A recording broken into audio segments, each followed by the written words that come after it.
les plus fragiles à bien partir dans la vie au lieu de demander plus à ceux qui ont le moins reçu.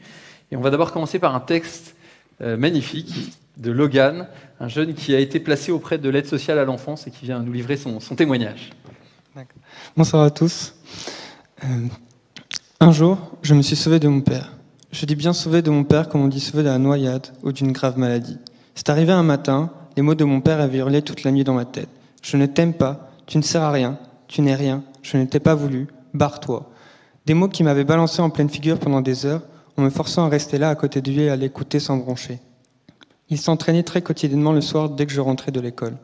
Au lycée, je m'éloignais des autres, je restais souvent seul, de plus en plus fermé au monde, à me foutre de tout, à dormir 4 heures par nuit, à avoir 3 de moyenne générale, à maigrir à vue d'œil, à peser 45 kilos pour 1m68. Comme si je cherchais à disparaître peu à peu, à ne plus exister. Cette nuit-là, je n'ai pas réussi à trouver le sommeil. Ma tête me faisait drôlement mal. J'étais dans une grande tension. C'est aux premières lueurs du jour que je me suis décidé ne plus rester là, ne plus subir, fuir, vite s'en aller. Ce n'était pas la première fois que j'y pensais même à longueur de journée, depuis des mois. Mais je renonçais à chaque fois. Et puis partir, pour aller où d'abord? Je n'avais personne chez qui aller. J'avais peur de me retrouver seul à la rue et que la rue me prenne. À part l'éducateur qui venait de temps en temps, car on était une famille surveillée par les services sociaux, personne n'entrait jamais à la maison. Mon père n'avait pas d'amis, pas de collègues, personne à inviter pour discuter ou boire un coup.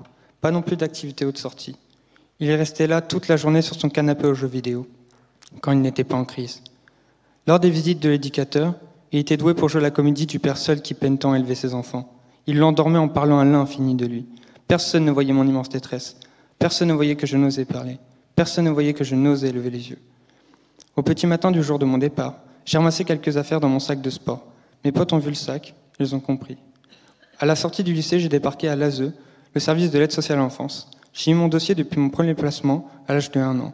Je leur ai tout raconté en vrac et en détail, et cette fois-ci, ils m'ont entendu et compris. Maintenant, je vis chez ma famille en or, Fatia et son mari qu'on appelle tonton et tata. Ils sont la générosité et le sourire, la gaieté et l'optimiste. Ils font leur travail avec cœur. Mon frère nous a rejoints, c'est moi qui l'ai voulu. Impossible de le laisser seul avec mon père. Fatia nous appelle Wildy, mes fils. On est une famille, elle nous donne de l'importance. Au lycée, je suis passé de 3 de moyenne aux félicitations. J'ai renoué avec ma mère et mes jeunes sœurs. Je réalise combien on me manquait. Aujourd'hui, je n'ai plus peur de vous regarder. Je n'ai plus peur de vous parler. J'invente mon bonheur à partir de tout ce qui m'est donné. Un rayon de soleil, une musique, votre invitation à prendre la parole pour vous dire qu'il n'y a pas de fatalité pour les enfants placés, si on sait les écouter. Aujourd'hui, je suis devant vous.